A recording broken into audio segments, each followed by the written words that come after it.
What if a tiny piece of paper, small enough to disappear inside a book, could be worth more than a house? What if a printing mistake costing virtually nothing to produce could, generations later, become one of the most famous collectibles on Earth? And what if the ordinary stamp sitting forgotten inside an old family album contained clues to wars, vanished countries, political revolutions, exploration, technology, and perhaps even something genuinely rare? Welcome to the extraordinary world of philately. Every day, millions of letters and parcels travel around the world carrying something most people barely notice: a postage stamp.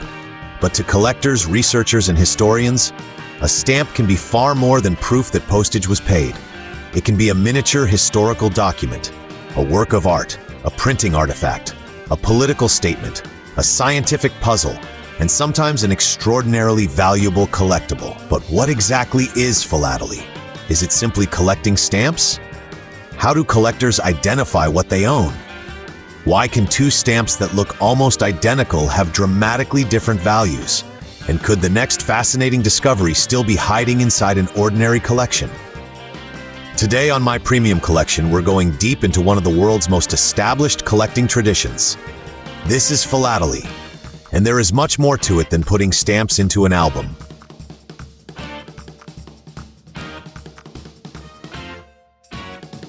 To understand philately, we first need to understand the revolution that created the postage stamp itself.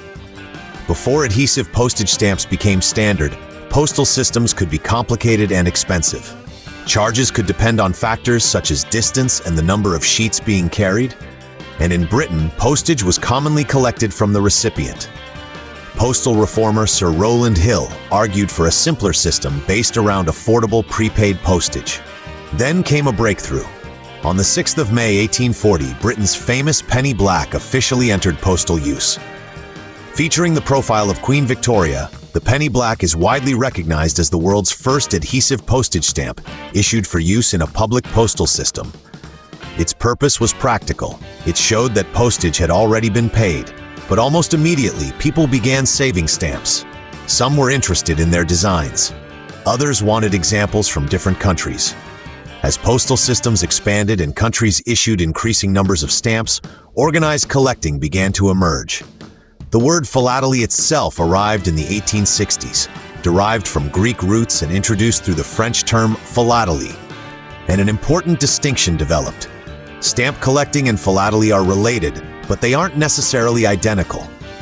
A collector might simply enjoy acquiring stamps. A philatelist may go considerably deeper, studying printing methods, postal history, varieties, cancellations, paper, perforations, watermarks, and how stamps were actually used. What began with relatively simple pieces of printed paper eventually became an international collecting and research discipline. Today, philately stretches across centuries and virtually every part of the world.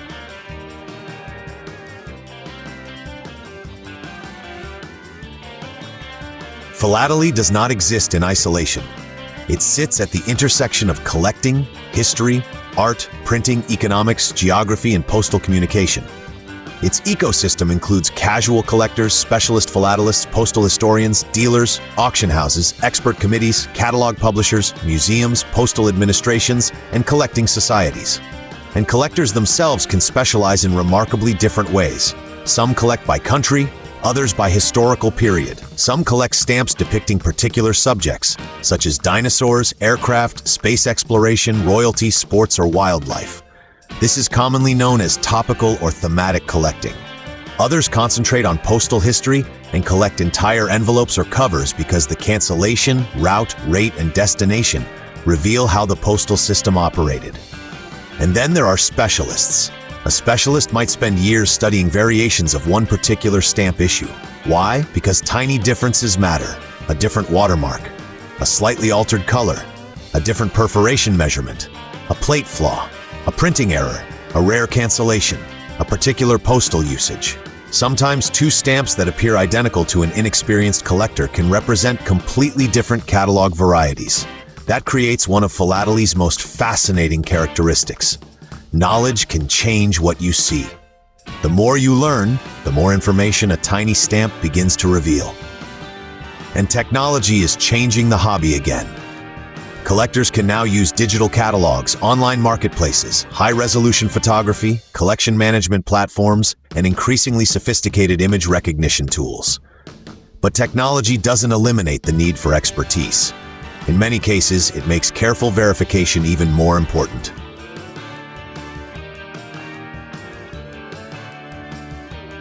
At its core, philately is the study and collecting of postage stamps and related postal material. But understanding a stamp requires looking beyond the picture printed on its front. Let's examine some of the characteristics collectors investigate. 1. Issue and identification. First comes identification. What country or postal authority issued it? When? What denomination does it carry? What series does it belong to? Was it issued for ordinary postage, airmail, official use, postage due, or another purpose? Correct identification sounds simple. It often isn't. Condition. Condition can have an enormous influence on desirability and market value. Collectors may examine centering, perforations, creases, tears, thinning, stains, fading, gum condition, cancellation quality, repairs, or alterations. A scarce stamp in poor condition may sometimes be worth less than collectors expect. Meanwhile, an exceptional example of a relatively obtainable stamp can command a premium. 3. Mint versus used. A mint stamp generally refers to one that has not been postally used. A used stamp has normally passed through the postal system and bears some form of cancellation. But even here, terminology becomes more precise. Collectors may distinguish among never hinged stamps, stamps without gum, lightly canceled examples, and heavily canceled examples. And importantly, used does not automatically mean inferior. For certain issues, particular cancellations or postal uses can themselves be scarce and desirable. 4. Perforations. Those little holes around many stamps? They're perforations designed to make stamps easier to separate. Collectors measure them using a perforation gauge. Why? Because stamps with nearly identical designs can sometimes exist with different perforation measurements, and those differences can identify separate varieties. 5. Watermarks. Some stamps contain watermarks embedded within their paper. These can sometimes be difficult to see, but identifying the correct watermark may be essential because otherwise similar stamps can have different watermarks and significantly different scarcity. 6. Printing methods and varieties. Stamps have been produced through numerous printing techniques. Collectors may study engraving, typography, lithography, photogravure, and other methods. Printing can also create varieties. Missing colors, inverted elements, double impressions, plate flaws, color shifts, production errors. Some are minor curiosities, others have become legendary. One of the most famous examples is the United States 1918 inverted Jenny, where the airplane design at the center was printed upside down relative to the surrounding frame. A mistake transformed an ordinary postage issue into a philatelic icon. 7. Postal history. Philately isn't limited to loose stamps. A stamp still attached to its original envelope can sometimes reveal considerably more. Collectors examine the postage rate, the date, the cancellation, the route, transit markings, destination, military or government markings, and sometimes the identity of the sender or recipient. A simple envelope can therefore become a historical record. The 5-stage collecting process. For many collectors, philately follows a basic cycle: discover, identify, research, preserve, document. You discover an item, you determine exactly what it is, you research its history and characteristics, you preserve it correctly, and you document it so that its identity, provenance, and place within your collection are understood. That last stage is often overlooked. A collection without documentation can become a mystery for the next person who inherits it.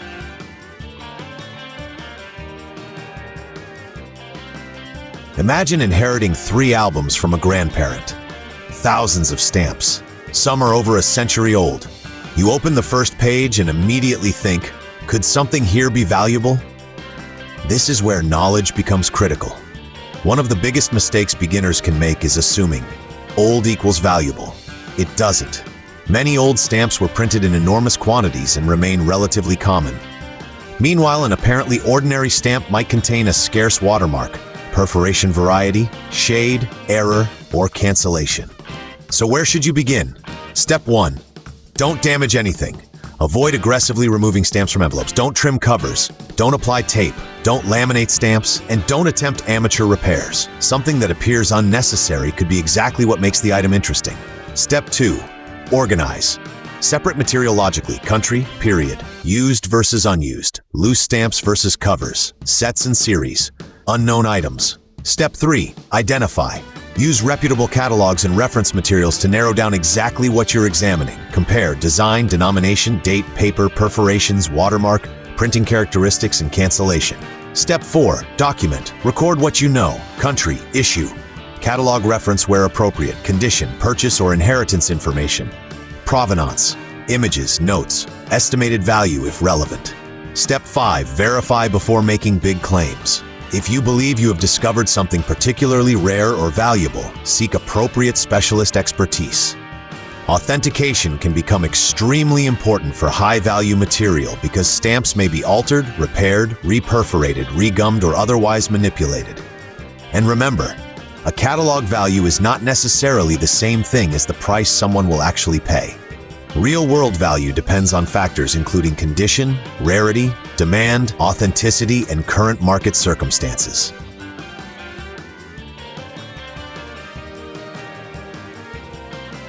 Philately is surrounded by myths. Let's challenge some of the biggest.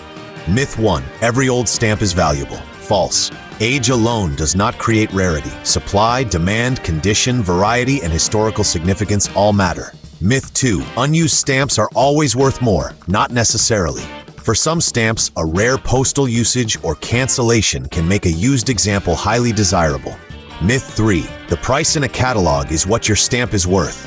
This is one of the most important misunderstandings. Catalog values are reference points, not guaranteed selling prices. Actual transactions may occur above or below listed values depending on the item and market. Myth 4. If it looks like a rare stamp, it is the rare stamp. Dangerous assumption. Tiny details can separate a valuable variety from a common one. Myth 5. Stamp collecting is just for older generations. Philately certainly has a long history, but digital tools are creating new ways to discover, catalog, research, and share collections. Younger collectors don't necessarily need to collect in exactly the same way previous generations did. Fact or fiction? Here's one for you.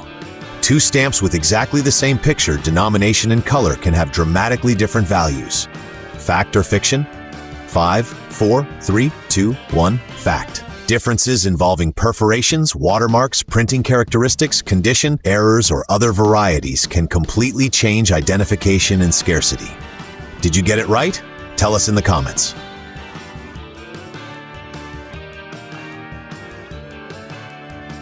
Philately is often treated as another word for stamp collecting, but there's a useful distinction: stamp collecting. The emphasis may primarily be on acquiring and organizing stamps. Perhaps your goal is to collect one stamp from every country, or every dinosaur stamp, or every Olympic issue. The enjoyment comes from building the collection. Philately. Philately can go deeper into research. Why was the stamp issued? How was it printed? Which plate produced it? What paper was used? What postal rate did it pay? Why does one variety differ from another? In other words, collecting asks, do I have it? Philately may also ask, what exactly is it? And what can it teach me? Then there is postal history, where the journey of the mail itself can become the central focus. And increasingly, collectors combine traditional and digital approaches. Traditional albums provide the physical experience. Digital collection systems can provide searchable records, photographs, categorization, and easier documentation. They don't necessarily need to compete. For many collectors, the strongest solution may be physical collection plus digital documentation. The physical object preserves the collecting experience. The digital record preserves the information surrounding it.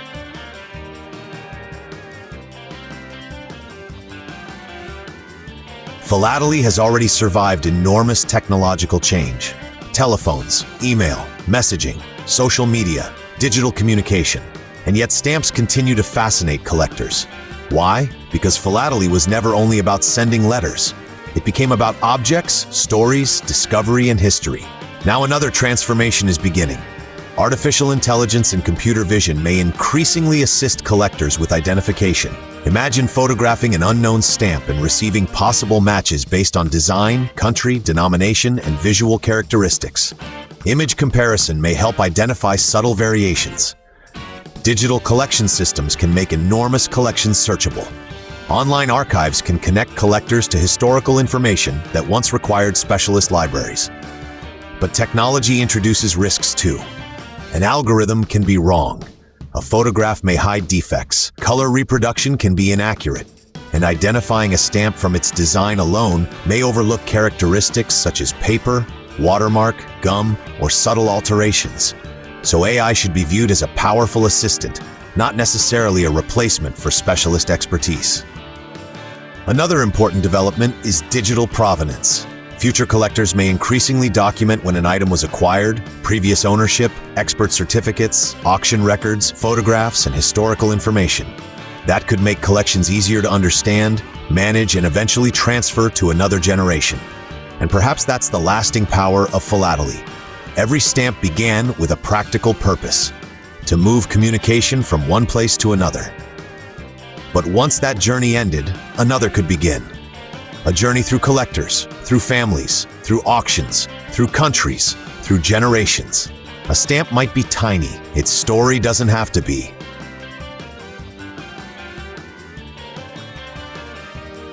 Today, we discovered that philately is far more than simply collecting stamps.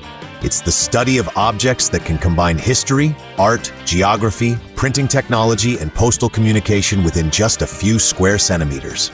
We learned that, first, old does not automatically mean valuable. Second, tiny characteristics such as perforations, watermarks, and printing varieties can dramatically affect identification. Third, condition and authenticity matter. Fourth, envelopes and postal markings can sometimes tell stories that loose stamps cannot. And finally, knowledge is one of the most valuable tools a collector can possess, because once you understand what you're looking at, a stamp stops being just a tiny piece of paper. It becomes evidence, history, design, technology, and a story waiting to be investigated. But philately is only one corner of the enormous world of collecting. There are coins, trading cards, comics, watches, historical documents, movie memorabilia, toys, art, and countless other objects carrying stories across generations. And that's exactly what we're exploring here at My Premium Collection. My Premium Collection is designed to help collectors organize and document the things that matter to them, creating a centralized digital record alongside the physical collection they love. So here's our question for you. If you could own one stamp from anywhere in history, which would you choose? The penny black? The inverted Jenny?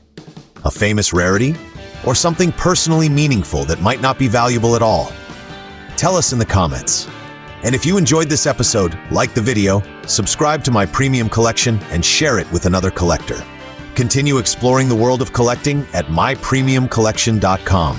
And keep watching the Get to Know series as we uncover the objects, terminology, history, and hidden details behind the world's most fascinating collections. Until next time, collect what you love, know what you own, preserve the story. Thank you for watching My Premium Collection, part of the MP Nerds ecosystem.